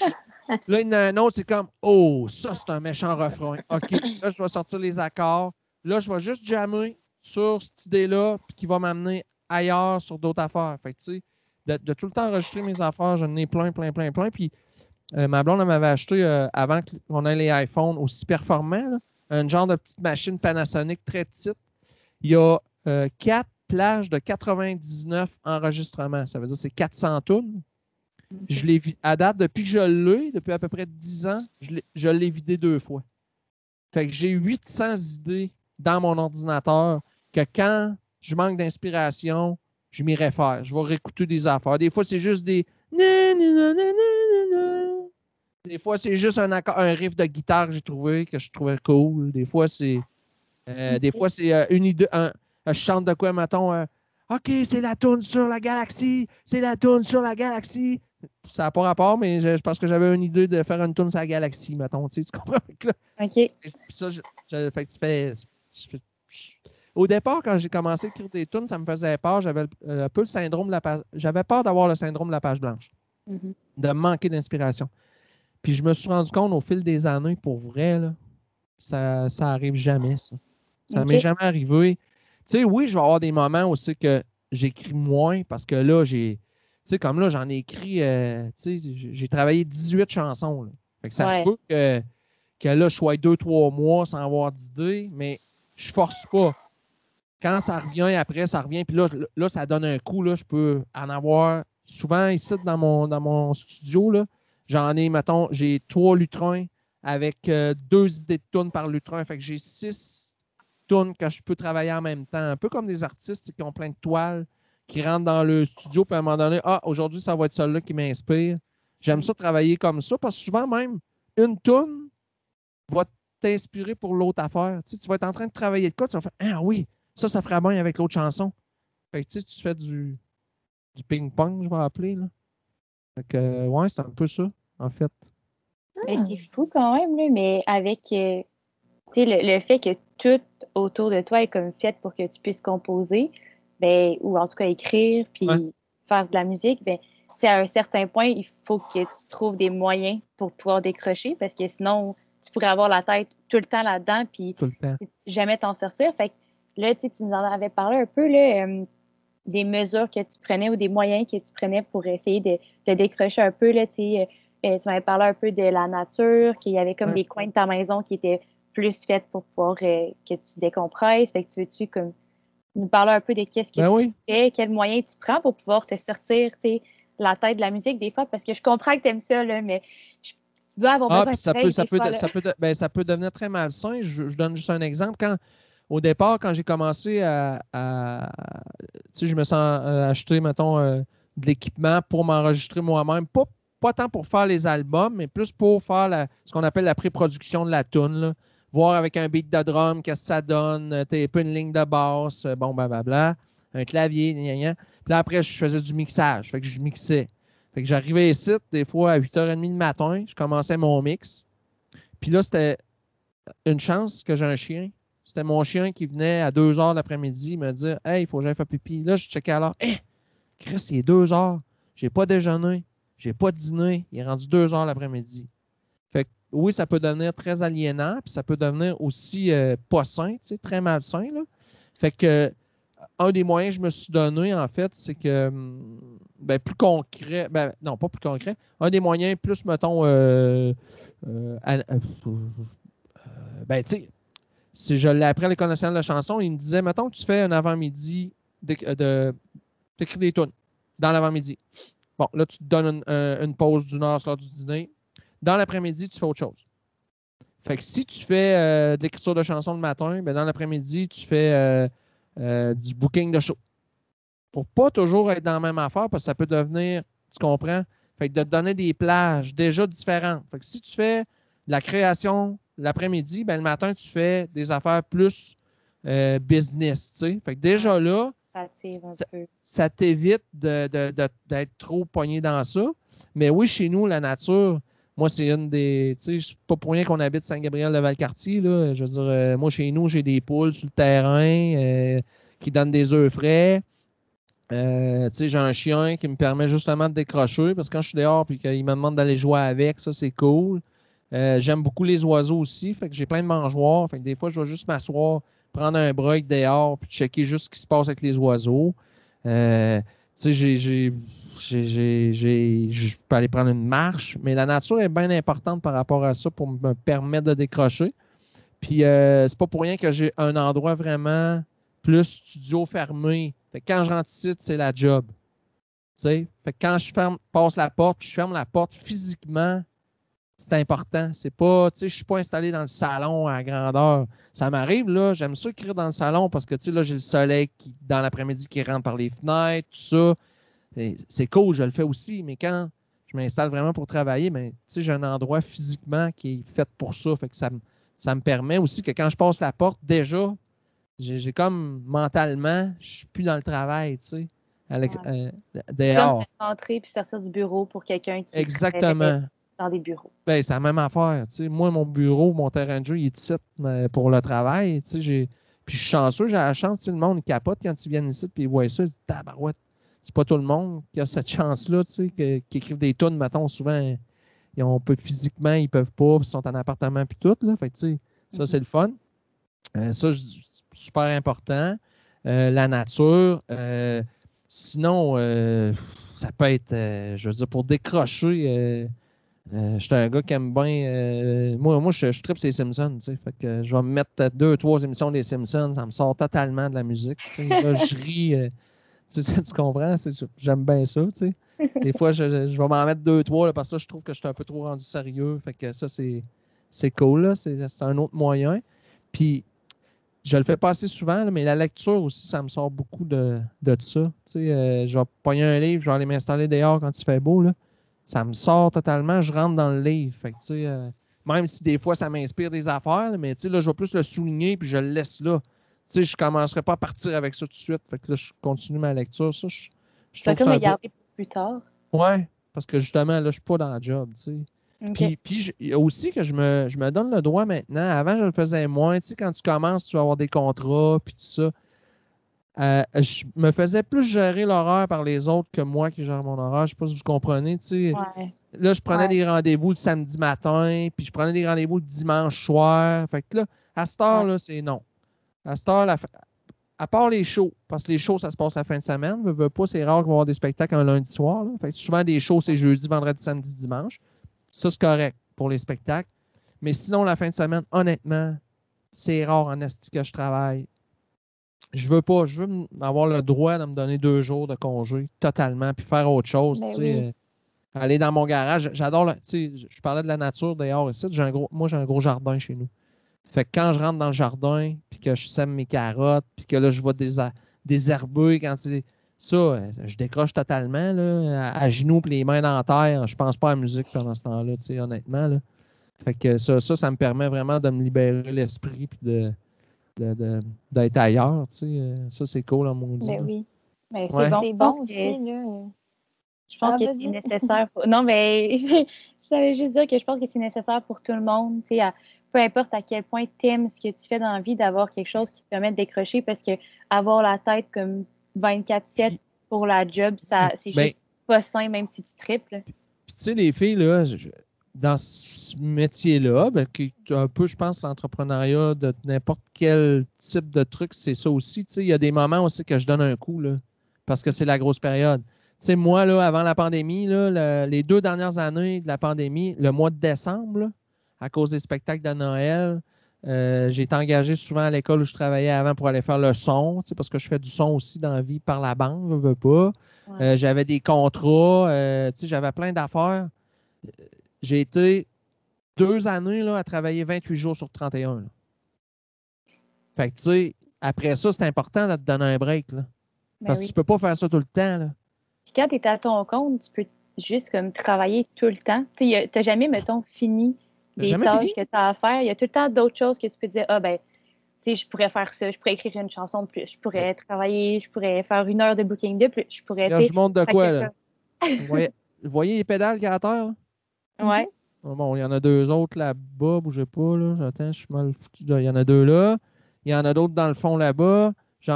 Puis là, ça fait 1 mois que je me dis, bon, il faut que je retaponne pour me refaire ce qu'on appelle un pedalboard, là. Mais là, c'est pas une priorité. Mais je pourrais là, arriver le soir à minuit, là, pendant que ma blonde adore descendre en bas, taponner ça. Mais à cette heure, avant ça aurait été ça. J'aurais jamais arrêté parce que on a l'expression, on a la qualité de nos défauts. Ouais. Moi, je suis un gars travaillant dans la vie. Je suis vraiment travaillant. Je lâche pas. Je suis pas un gars. C'est ça. Puis il y a bien des artistes, puis bien des gens dans le milieu qui ont travaillé avec moi à cause de ça. C'était pas tant parce que j'étais le meilleur guitariste, c'était pas tant parce que j'étais le meilleur, mais j'étais un travaillant, j'étais à mes affaires. Fait que moi, là, du 80 heures par semaine, c'était la normalité là, au début. Là. C'était ça. Là. Tu sais, faire du 12, 14, 16 heures par jour, moi, c'était comme normal.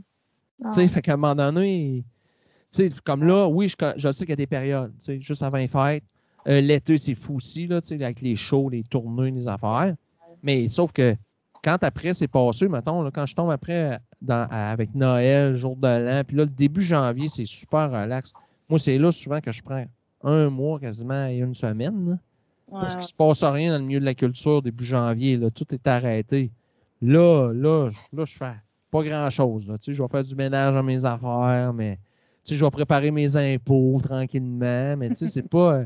Je veux dire, c'est pas du. À ce stade, je suis capable de faire la part des choses, de savoir, de me garder du jus parce que je sais qu'il va y avoir un rush qui s'en vient. C'est un peu comme quand j'ai lancé mes albums. Là, c'est un crise de quoi à donner. Là. C'est un jus. Là. Moi, je m'occupe de tout. Fait que je pars de la date du lancement de l'album, puis je remonte jusqu'à aujourd'hui, mettons. Puis là, je me mets des échéanciers, tout ce que j'ai à faire. Puis là, je vois le travail avancer à mesure, mais ça, c'est Puis les 2 semaines avant la sortie de l'album, là, c'est complètement malade mental. Là, c'est du séjour pendant 2 semaines. Parce que là, tu as OK, il faut que tu t'assures que tu vas avoir les disques. Parce que là, les disques sont à l'impression. OK. Tu t'assures que le graphiste a envoyé les images pour la pochette. Tu t'assures que toutes tes tunes sont enregistrées à la SOCAN pour les droits d'auteur, parce que là, ça va commencer à tourner. Ça n'arrête pas, là. Tu sais, louer la place pour faire le lancement. OK, le service de base, c'est quoi qu'il offre? Nous autres, il y a combien de places? Inviter les gens. Tu sais, ça n'arrête plus, là. Mais tu sais que c'est ces 2 semaines-là. Ouais. Fait que, tu sais, ça donne. C'est ça dans ce métier-là. Quand tu es tout seul, en plus, tu as comme des rushs de fou. Mais là, au fil des années, je sais pas mal où sont les rushs. Fait que c'est moins. Ça me stresse moins. Là. Tu sais, au début, je me faisais un peu emporter par la vague. Oui, c'est facile de tomber là-dedans.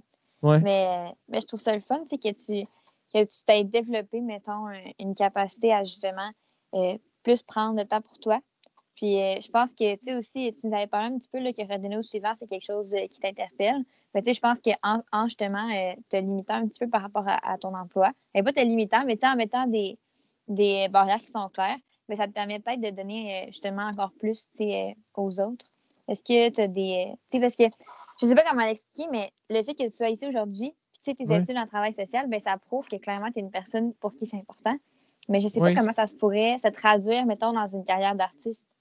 Ben, tu sais, moi, on me demande des fois de. Tu sais, comme il y avait un jeune couple qui s'est marié. C'est rare, là, les mariages, on s'entend, là. Tu sais, je veux dire, deux très jeunes, puis je connaissais leur mère. Puis elle voulait que j'aille jouer à leur réception. Fait que moi, ça a été mon cadeau pour ce que je les ai comme offert. Tu sais, j'ai pas chargé rien. Puis j'ai dit à la mère, moi, ce que je veux leur offrir en plus, c'est que je vais leur écrire une chanson. Fait que je leur ai écrit une chanson aux deux pour leur union, en fait. Là. Fait que ça parle un peu de leur histoire, comment ils sont rencontrés, puis tout ça. Fait que j'ai composé la tune, j'ai écrit la musique, puis je les ai offert. Fait que c'est un peu ça que, tu sais, j'ai joué pour des causes aussi, pour des handicapés, des gens à mobilité réduite, là, en chaise roulante, puis tout ça. Ça, c'est un de mes amis qui m'avait demandé d'aller jouer, d'aller faire 1 heure de chansonnier. Fait que j'étais allé pour la cause. Tu sais, j'ai pas chargé rien. Quand ça me touche, que la cause me touche, puis que je vois que c'est honnête, tu sais, j'ai pas de misère à m'impliquer par rapport à ça. Tu sais, je veux dire, j'ai eu une mère de famille qui a perdu sa fille que je connaissais parce qu'à l'école où je travaillais avant, du cancer, très jeune. Là, la jeune est morte, elle avait genre 14 ans, je pense. Puis là, elle faisait une levée de fonds pour le cancer à Québec. Oui. Puis elle m'a demandé d'aller faire quelques chansons. Fait que j'étais allé. Je ne pouvais pas dire non. En plus, je connaissais la jeune. Fait que j'étais allé. J'ai aussi joué, c'est drôle, ça, par exemple. Ça, j'aime pas ça, mais j'ai pas le choix de dire oui. J'ai joué à des enterrements. J'ai joué à l'enterrement de mon père. Il m'avait demandé de faire 3 chansons. Fait que je pouvais pas lui dire non. Fait que j'ai joué 3 tunes à l'enterrement de mon père. Ça, c'était très... J'ai broyé en chantant là. Ça chante pas bien quand on pleure, mais bon. J'ai fait ça. Puis là, il y a eu des gens qui étaient venus à l'enterrement qui m'ont vu faire ça. Il y a même le curé qui est venu me voir et dit « Hey, toi, tu voudrais-tu venir dans des enterrements, venir chanter? » J'ai comme « Non, je vise pas ça comme carrière. Là. Je le fais parce que c'est mon père. » Mais là, tu sais, non, ça va être carré. Faudrait que ça paye bien cher. Ah ouais, non, vraiment. Puis, tu sais, après ça, j'ai eu... j'ai joué à un autre enterrement, à l'enterrement de la maman et du papa de Marie, en fait, qui sont décédés tous les deux. Puis j'avais une amie d'enfance que j'étais à l'école avec. On était élevés dans le même rang là, sur le rang de la montagne. André qui est décédé il y a 2-3 ans de ça, du cancer du sang, une récidive, puis elle est morte. Puis à un moment donné, elle m'écrit sur Messenger. Elle dit « Salut », elle dit « Il faudrait qu'on se voit. » Elle dit « J'aurais besoin de te parler. » OK, c'est quand? Là, je me doutais bien que sa santé avait piqué du nez, là, parce que...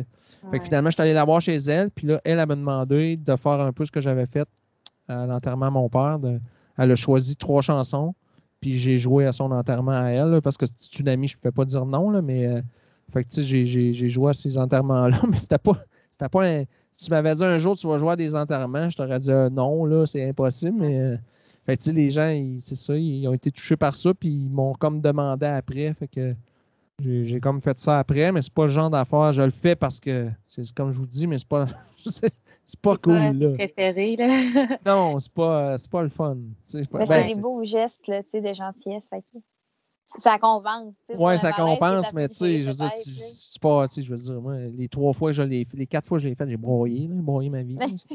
C'est sûr que c'est peut-être pas l'ambiance visée, mettons. Non, mettons, c'est ça. Mais ouais, c'est ça, j'ai joué dans une couple de plein d'affaires comme ça. Aussi pour des enfants, j'ai joué beaucoup pour des enfants, je trouve ça cool. J'avais monté une chorale avec à Vanier, dans un endroit où ils s'occupent d'enfants immigrants qui font de la francisation, en fait, puis des gens plus défavorisés. Puis on a monté un concert de Noël dehors avec il était quoi, 12 jeunes de genre 8 à 12 ans, puis ils ont appris des chansons traditionnelles de Noël en français, puis on a chanté ces chansons-là. C'était beau, là. Là, je pleurais aussi, mais c'était parce que c'était trop beau, là. C'était hot, là. Chanter, moi, je trouve ça beau quand les enfants chantent, là. Mais tu sais, en plus, quand tu sais c'est quoi la démarche, tu sais, en arrière de ça, de leur faire apprendre le français, de leur faire vivre une fête de Noël, puis c'est la seule fête qu'ils vont vivre à part dans leur famille, parce que c'est des gens très pauvres. Fait que j'avais trouvé ça beau, là, l'intervention. C'est un de mes amis qui travaillait là, qui m'avait parlé si ça me tentait de faire ça, puis j'avais accepté. Là. C'est intéressant. Ouais. C'est toutes des belles initiatives. Oui, vraiment. Fait que dans le fond, si ça te convient, on serait rendu à la partie jeu. Yes, sir. Fait que je sais pas si Laurie, tu voulais expliquer un peu comment ça fonctionne? Oui, mais en fait, est-ce que tu connais le jeu Would You Rather? Non. OK. Fait que dans le fond, on a préparé 3 petites mises en contexte ou questions. Puis c'est qu'on te propose 2 alternatives. Faut que tu choisisses laquelle des 2 tu prends. Tu peux pas être comme nuancé. C'est une ou l'autre. OK, c'est une ou l'autre. Parfait. Fait que dans le fond, on va te poser une question. Puis tu préfères-tu, mettons, la numéro 1 ou la numéro 2? OK. C'est bon? Oui. C'est parti. OK. Mais en fond, la première question, je pense qu'elle va être difficile. Mais en fait, là, c'est qu'on voit que tu touches à plusieurs styles de musique. Tu nous en parlais un petit peu tantôt avec tes EP. Fait que là, on se demandait, mettons que pour le reste de ta vie, au complet, tu peux écouter seulement un type de musique. Est-ce que ça serait de la musique folk ou de la musique rock? Je pense que ce serait de la musique folk. Mm-hmm. Ouais, je pense que oui. Comment ça? Parce que je trouve que la musique folk, ça prête plus à différents contextes de vie. Tandis que je trouve que le rock, c'est plus quand tu veux te défouler ou... en tout cas, moi, quand j'écoute du rock, c'est ça. Ou que tu le samedi, là, tu as le goût de mettre la musique fort puis de chanter fort, mais tu sais, je trouve que le folk, parce que le folk, c'est large. Je pense que, assurément, je choisirais le folk à cause de ça. Tu sais, je pourrais être triste, j'écouterais du folk. Je pourrais être content, j'écouterais du folk. Je pourrais être, je sais pas, nostalgique, j'écouterais du folk. Je pense que, je choisirais le folk parce que c'est ça, le folk, c'est quand même assez large. Tu sais, le rock, je trouve, c'est plus restreint un petit peu comme... même s'il y a plein de styles de rock, là. Ouais. Non, c'est sûr que je choisirais le folk. Puis il y a plein d'artistes folk en plus que j'aime, que j'écoute beaucoup d'ailleurs. Là. Fait que, c'est sûr que ce serait intéressant. ça. Ouais. Ouais, c'est une bonne réponse. J'aime bien ça. Ah ouais, c'est bon. Deuxième question. À travers le podcast, on a parlé là, que tu t'inspires beaucoup de choses simples, de choses du quotidien pour tes chansons, que ce soit positif, que ce soit négatif. Puis tantôt aussi, tu as abordé le fait que tu voulais pas mettons, tu voulais vraiment rester fidèle à toi, qu'est-ce que tu étais, puis à ton authenticité. Tu voulais pas changer pour réussir. Fait que, mettons, en ayant ça en tête, est-ce que tu préférerais tout le temps devoir dire absolument tout ce qui se passe dans la tête? Tu n'as comme aucun filtre. Là. Tu penses de quoi, il faut que tu le dises, ou tu parles juste pas. Hey boy. Tu pourrais continuer de chanter. Parce que là, sinon, on vient de tuer ton métier. Non, c'est impossible. Non, mais c'est juste, avec moi, c'est impossible de pas parler. Je parle tout le temps. Fait que c'est sûr que je vais choisir. C'est sûr que je vais choisir l'alternative de tout dire, tu sais, même si je n'ai pas de filtre, parce que pas parler, de toute façon, je n'arriverai pas, c'est impossible. D'ailleurs, ma blonde, non, c'est impossible. Non, souvent, je parle tout le temps trop, d'ailleurs, puis j'essaie de m'améliorer sur bien des affaires, mais il y a un défaut que j'ai, tu sais, moi, quand mettons, tu vas me conter de quoi, ça me fait penser à de quoi, je le dis tout de suite, fait que je coupe souvent la parole. J'essaie de ne pas faire ça, mais des fois, c'est... Puis, en tout cas, ma blonde est bonne pour me le faire prendre conscience. Là, c'est pas méchant. Elle m'a dit, Serge, je me coupe encore la parole. Excuse-moi, c'est vrai. Je suis vraiment une grand gueule, là, finalement. C'est sûr que Entre nous, là. Ouais, vas-y. Entre nous, on avait mis comme plein de petits points qu'on voulait aborder avec toi. Finalement, ben, on s'écrivait et on se disait, ben là, il a déjà tout dit. C'est clair. Tu nous devances. Je suis vraiment une grand gueule, vraiment. C'est correct que c'est efficace dans les podcasts. Ouais, exactement. Donc pour le dernier, comme j'ai des préférences, on sait que tu es un artiste solo, mais tu travailles souvent en collaboration avec plein d'autres artistes. Donc là, on se demandait, mettons que tu devais choisir entre faire tous tes projets tout seul ou tous tes projets en collaboration ou avec une équipe. Par quelle option tu pencherais? Moi, c'est sûr que ce serait l'équipe. Parce que au départ, quand j'étais jeune, j'ai toujours été un gars de band. J'ai toujours eu plein de projets de band. Jammer, j'adore jammer avec d'autres musiciens. Non, assurément, puis j'ai une Christie de belle équipe présentement, puis je le vois ce que ça apporte, même si c'est mon projet. Tout le côté créatif des gars qui apportent dans les chansons, ça fait vraiment grandir les chansons. Fait que non, puis de toute façon, j'ai besoin du regard des autres puis du recul des autres aussi dans mon affaire. Je suis pas la personne, mettons, qui serait capable de... Tu sais, je pourrais le faire, là, mais de tout faire de A à Z. Mais comme je disais au début, je suis un gars, j'ai besoin du contact humain. Fait que oui, j'ai besoin d'une équipe, même si c'est pas... non, assurément, j'ai besoin d'une équipe. Je pourrais pas, juste d'être tout le temps tout seul, à un moment donné, je viens... je vire un peu, là, non, je suis un gars de team, puis là, j'ai vraiment une belle équipe avec moi, fait que je le vois l'apport que ça amène, parce qu'il y a bien des gens qui vont engager des musiciens, puis ils vont vraiment les diriger, OK, je veux que tu fasses ça, je veux que tu fasses ça, je veux que tu fasses ça, mais moi, j'ai plus la philosophie de, si j'engage c'est comme si j'engage Émilie, mettons une joueuse de violoncelle, ben je vais laisser ton côté inspiration, ce que la chanson va te dire, ce qu'elle va te faire vivre, ce qu'elle va te faire vibrer pour que tu crées sur la toune. Moi, c'est plus comme ça que je fonctionne avec d'autres musiciens. Puis c'est drôle, toutes les tunes ont été montées comme ça sur cet album-là. J'arrivais, je jouais les tunes 2-3 fois, guitare acoustique voix. Les gars étaient assis autour, ils écoutaient les tunes, puis à un moment donné, OK. Puis en plus, le drummer puis le bassiste, le drummer, c'est Olivier Beaulieu, puis le bassiste, c'est Cédric Martel. Là, c'est des gars qui giguent à côté. Là, ils jouent avec Hubert Lenoir, ils jouent avec plein d'artistes. Ils font au-dessus de 200 shows par année. Ben, pas pendant la pandémie, là, mais ils font au-dessus de 200 shows par année, à part les enregistrements par année ensemble. Ils n'ont même pas besoin de se parler. Ils se regardent, puis ils savent exactement où ils s'en vont. C'est capoté. Là. Moi, je n'ai jamais vécu ça. J'ai tout le temps joué en studio avec des musiciens professionnels, mais ce côté-là, là, c'est la première fois que je le vis. Puis les gars, ils sont créatifs, puis ils sont investis dans la chanson, ils s'impliquent. C'est malade, là. Vraiment, là. Tu sais, des fois, Kid, il m'appelait. Ouais, là, j'ai réécouté tel track, là. J'étais pas content de ma ligne de bass juste avant le refrain. T'écouteras ça, là, je viens de taper de quoi, c'est malade. T'écouteras ça, là, je pense que tu vas être content.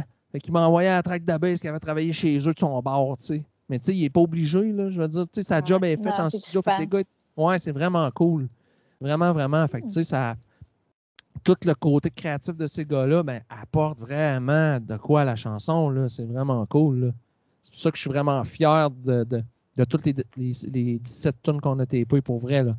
Parce qu'on l'a abordé comme ça, tu sais. Moi, j'avais pas. J'ai plus hâte de les écouter. Ouais, non, vraiment. Ben oui, c'est ça, j'allais dire, là, il nous tente.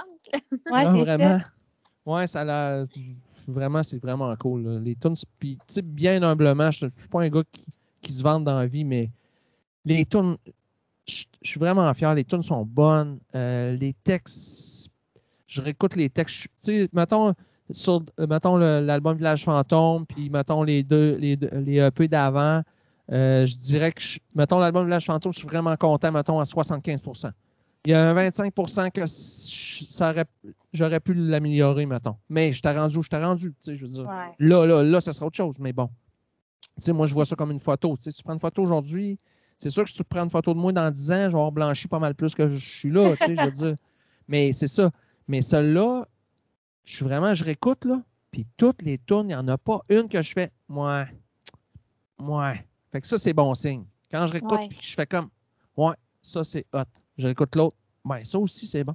Ouais, il n'y en a pas une que je fais, tu sais, ouais, celle-là est moins forte un peu, ou, ouais, ça, c'est plus ordinaire. Fait que, tu sais, je suis vraiment content, là.